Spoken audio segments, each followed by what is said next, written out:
What she'd tried not to think about were Angelo's parting words. His voice, when he'd said them, had left her unnerved. The look in his eyes had perplexed her.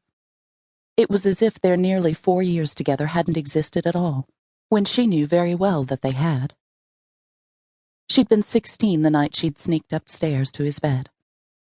Too emotionally young, too mentally immature, physically just right. Granted, they hadn't really dated before he left for Cornell, but that year and the ones that followed had happened. She'd still gone out with her friends, he'd still gone out with his. They'd each met a need in the other. She'd given him an escape from the pressure that came with being the oldest of 6, and a natural athlete with no desire to play college ball. He'd wanted to study architecture, to be Frank Lloyd Wright, the same way Sierra wanted to be Yo-Yo Ma. Luna got that. Sierra got that. No one else had. And Angelo had gotten her. Even if he'd had a car of his own, he would never have used it to impress her. He had used his star quarterback status, but she couldn't blame him. That even impressed her father. He'd read the same books she did, because she did, and listened to her rant about plots gone wrong. She'd ranted about the movie versions of her favorites sucking. He'd listened then, too. He'd listened to everything.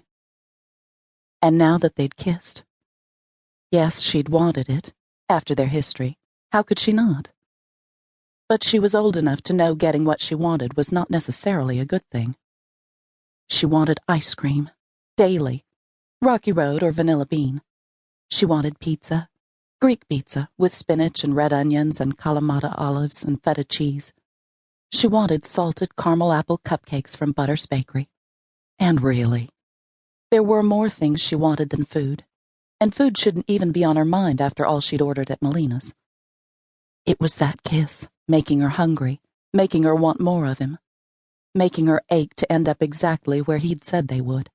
She'd wanted to slap him for suggesting such intimacy was inevitable, as if she hadn't gained any self-restraint, as if she hadn't learned to say no. Please. She was over him, completely over him, and she had been for 8 years. That kiss meant nothing. She refused to let it. Pushing open her door, she forced herself out, pocketing her keys as she heard another vehicle brake to a stop on Three Wishes Road's gravel shoulder. Praying it wasn't Oliver Gatlin again, she turned, and was genuinely surprised and pleased to see Will Bowman climbing from his big Keller construction pickup.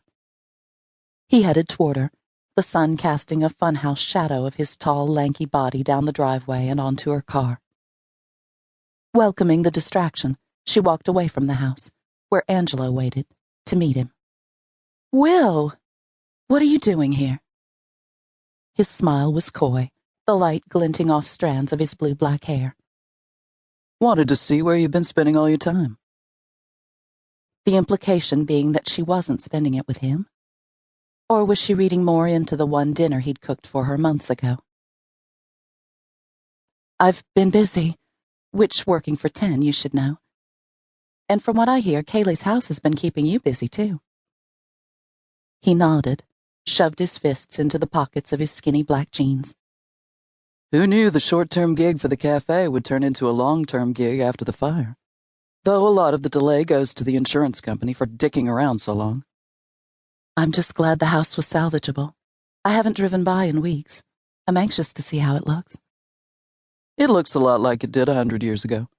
Or it will once the exterior's painted. Though I have a feeling the particular shade of blue Kaylee chose is completely anachronistic." Luna laughed.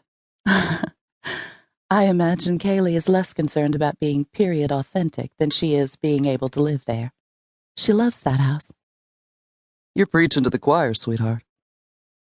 Will was saying as Angelo walked up, his scowl no doubt spawned by Will's casual familiarity.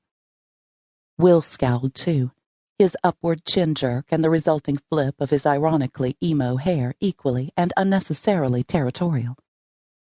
Men. Such ridiculous posturing. As if either one of them had laid claim to her. As if she'd let either one of them do such a thing. Angelo Caffey, Will Bowman. Angelo's sister was my best friend in high school, and this was their house. And I met Will a few